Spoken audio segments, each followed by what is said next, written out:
Hello বন্ধুরা, welcome to Sharmistha cooks. প্রথমেই নতুন বছরের শুভেচ্ছা জানাই। Wish you a very happy and prosperous 2024। খুব ভালো থাকবেন, সুখে থাকবেন, আনন্দে থাকবেন আর সবাইকে আনন্দে রাখবেন। আমার আজকের রেসিপি ফিশ ফ্রাই। ভেটকি মাছের ফিলে দিয়ে কি করে আমি বাড়িতে ফিশ ফ্রাই বানাই, আজকে সেটাই শেয়ার করব। নতুন বছরে আরও অনেক নতুন নতুন বন্ধু চাই আমার এই চ্যানেলের জন্য। সকলেই শর্মিষ্ঠা কুকস দেখুন, শেয়ার করুন, কমেন্ট করুন, আর ভালো লাগলে ভিডিওগুলো অনেক অনেক করে শেয়ার করুন। আজকে রান্না করছি ভেটকি মাছের ফিশ ফ্রাই। আমি আগে দেখেছি, তো এর সাথে আমি কিছু প্রসেসিং করব। তার আগে আমি দেখিয়ে দিচ্ছি যে ব্যাটারটা কী করে রেডি করব। ব্যাটারটার জন্য আমি দিচ্ছি আদা, মানে আমি 2 ইঞ্চি পরিমাণ আদা এরকম একটু স্লাইস করে কেটে নিয়েছি, আর একটা ছোট রসুন দিয়েছি। হ্যাঁ, রসুন ছোট সাইজ ছিল বলে আমি পুরোটা দিয়ে দিয়েছি। তো এটা আমি দিয়ে দিলাম।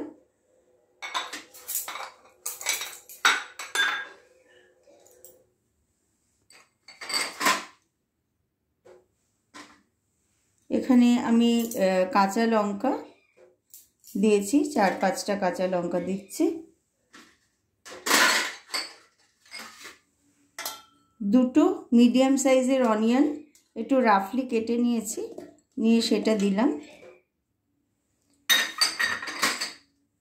এর সঙ্গে আমি দেব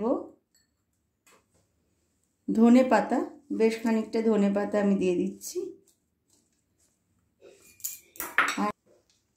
হ্যাঁ, ধনে পাতাটা একটু বেশি পরিমাণে নিতে হবে। আমার এখানে আছে হলো 10টা মাছের ফিলে, তো আমি সেই পরিমাণ নিয়েছি, আপনারা আপনাদের পরিমাণটা বুঝে নেবেন। আচ্ছা, এখানে আছে ভাজা জিরের গুঁড়ো আর গরম মশলা মেশানো আছে। ভাজা জিরের গুঁড়ো 1 চামচ আর গরম মশলা 1 চামচ, মানে টিস্পুন, সেটা আমি দিয়ে দিলাম। স্বাদটা ভালো রাখার জন্য, মানে ব্যালেন্স করার জন্য অল্প একটু চিনি, আর ধনে পাতার রঙটা যাতে বজায় থাকে সেই জন্য পাতিলেবুর রস।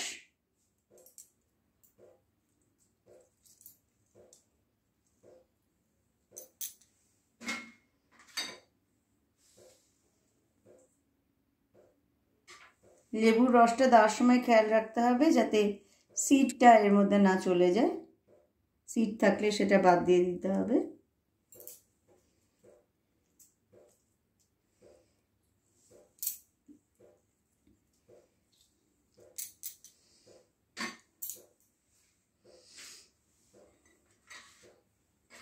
এর সঙ্গে সামান্য লবণ,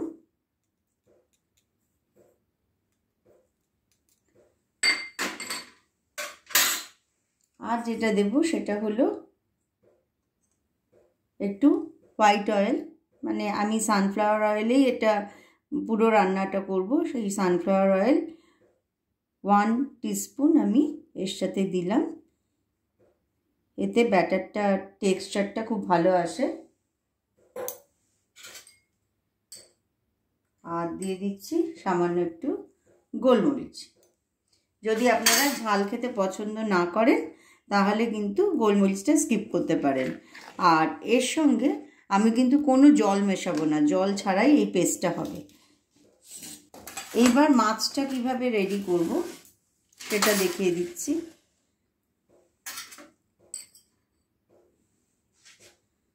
মাছটা গরম গোলমরিচ ছড়িয়ে দিলাম।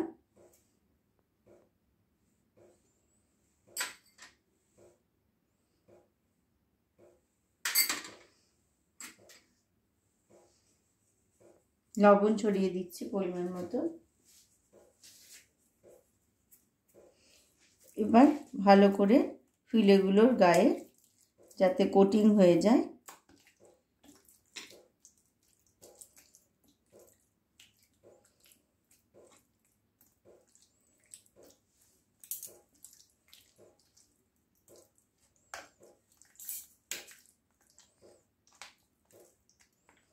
ভালো করে কোট করে দিচ্ছি লবণ আর গোলমরিচ।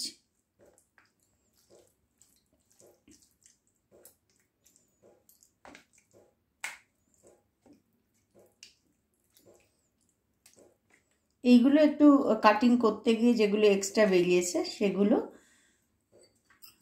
এখানে আর একটু গোলমরিচ লাগবে, ফিশ ফ্রাই হবে। তো আমি ভালো করে এটা দিয়ে দিলাম, এর সাথে লবণ ছড়িয়ে দিয়েছিলাম আগের থেকেই, আর দেব হলো একটু লেবুর রস।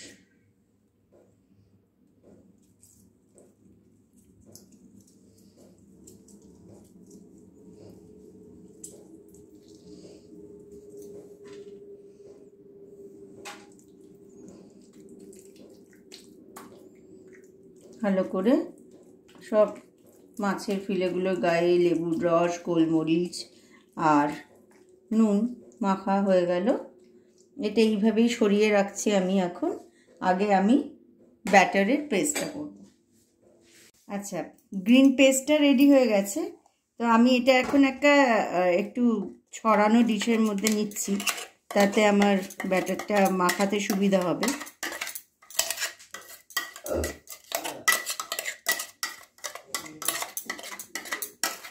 আজকে ফিশ ফ্রাইটা বানাচ্ছি কমপ্লিটলি আমার ছেলের ডিমান্ডে। তা এই রেসিপিটা ও নিজেও বানিয়ে বাড়িতে অনেকদিন খাইয়েছে, অ্যান্ড ইটস গুড। অ্যান্ড আমরা বাড়িতে ফিশ ফ্রাই বানালে এরকমভাবেই বানাই, তো সেটাই আপনাদের সাথে শেয়ার করছি।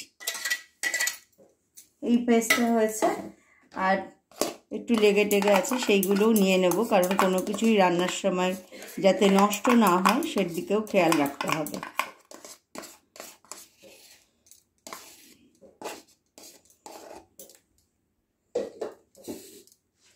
এবার এখানে আছে একটা ডিম। এই একটা ডিমের সঙ্গে আমি সামান্য লবণ একটু অ্যাড করে নিয়েছি, একটু ভালো করে বিট করে নিচ্ছি। এইটা এর মধ্যে দেওয়ার প্রয়োজনীয়তা হলো যাতে বাইন্ডিংটা ভালো হয়। এটা না হলে, ডিমটা না দিলে মাছের সাথে বাইন্ডিংটা এটা ভালো হবে না। আমি এটা ভালো করে এটার সাথে মিক্স করে রাখবো। তো ব্যাটার তো রেডি হয়ে গেছে।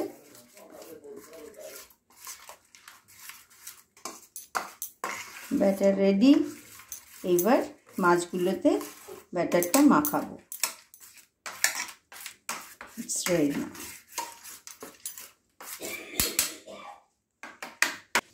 আচ্ছা, তারপর দেখুন এইখানে আছে দুটো ডিম। এইখানে আছে দুটো ডিম। এটার মধ্যে তো আমি মাছের ফিলেগুলোকে দেব, দিয়ে কোটিং করব। সামান্য লবণ দিয়ে দিলাম, কারণ অনেকবারই লবণ অ্যাড হচ্ছে, সেই জন্য সামান্য সামান্য করেই অ্যাড করতে হবে। এটাও রেডি করে নিলাম। আর এখানে আছে ব্রেড ক্রাম্ব। এটা সাদা ব্রেড ক্রাম্বটা, এটার টেস্টটাই ভালো হয় ফিশ ফ্রাইয়ে। তো এটাও রেডি হচ্ছে। এবার হলো আমার রাখা এই কোটিং করার পান। প্রথমে ভালো করে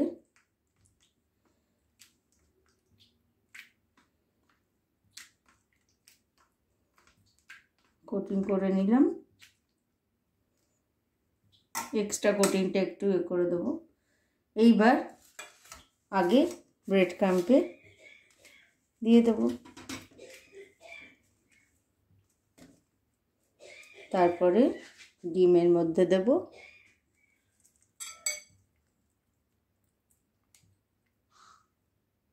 দিয়ে আবার ব্রেড ক্রাম্বে দেবো।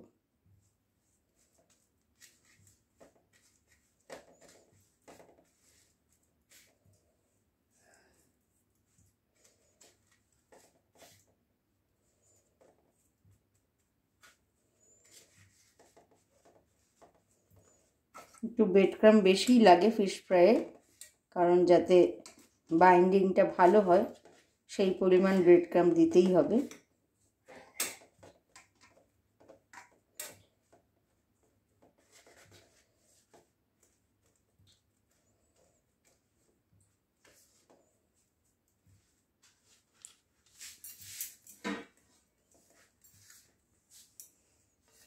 এইভাবে সাজিয়ে রাখলাম।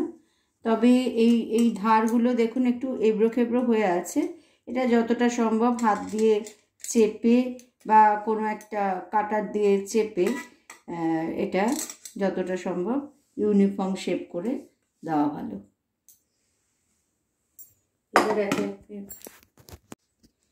আমি ভেটকি মাছের ফিলেগুলো পুরো কোটিং করে আপনাদের দেখালাম কীরকমভাবে করলাম।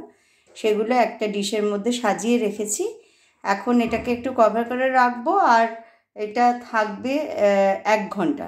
1 ঘন্টা পর আমি ফ্রাই করব। 1 ঘন্টা যদি স্টে করে রাখানো যায় তাহলে কিন্তু ফ্রাইটা ভালো হয়। ততক্ষণে ব্যাটার আর কোটিং সবটাই মাছের সাথে ভালোভাবে মানে আটকে যায়, সেই জন্য ভাজতেও সুবিধা হবে আর টেস্টটাও ভালো হবে।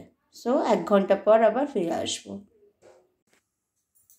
আমি ননস্টিক প্যানে সানফ্লাওয়ার অয়েল নিয়ে নিয়েছি, আর অয়েলটাতে একটু বেশি নিতে হয়। এখন অয়েলটা মিডিয়াম গরম হয়েছে, তো খুব বেশি গরম হয়ে যাওয়ার আগেই এটা দিতে হবে, কারণ বেশি গরম হয়ে গেলে কিন্তু ওপর থেকে পুড়ে যাবে, ভেতরটা কাঁচা থেকে যাবে। তো আমি আস্তে আস্তে এগুলো ছাড়বো।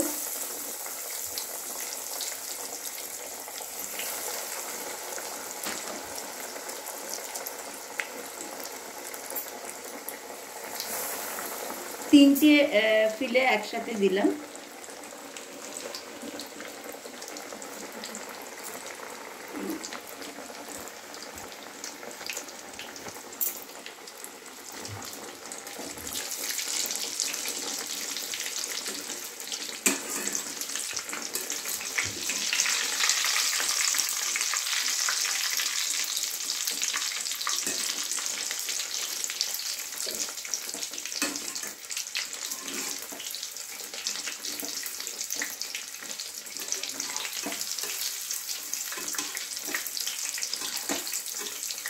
একটু উল্টে পাল্টে দিতে হবে, একটু ফ্লিপ করে দিতে হবে, যাতে দুটো সাইডই ভালো করে ভাজা হয়ে যায়। ফ্লেমটাও মিডিয়াম রেখেছি। ভালো করে দুটো সাইডই ফ্লিপ করে ভেজে নিয়েছি। এবার আমি একটা ডিশে এটা তুলে রাখছি তেল ঝরিয়ে নিয়ে।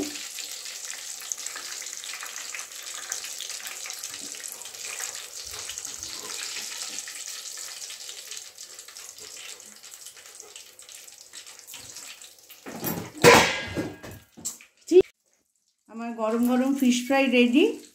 আমি একটু গাজর, পেঁয়াজ আর কাসুন্দি দিয়ে সার্ভ করেছি, আর ওপর থেকে ছড়িয়ে দিচ্ছি একটু ব্ল্যাক সল্ট মানে বিট নুন। এটা অবশ্য নিজের পছন্দ মতো। তো বাড়িতে সহজেই বানিয়ে ফেললাম ফিশ ফ্রাই। আশা করি ফিশ ফ্রাই বানানোর পদ্ধতিটা আপনাদের সকলে ভালো লাগলো। আপনারাও বাড়িতে বানিয়ে জানান কেমন লাগলো, আর অনেক করে আমার ভিডিওটা শেয়ার করে দেবেন ভালো লাগলে। আবার দেখা হবে নতুন ভিডিও নিয়ে।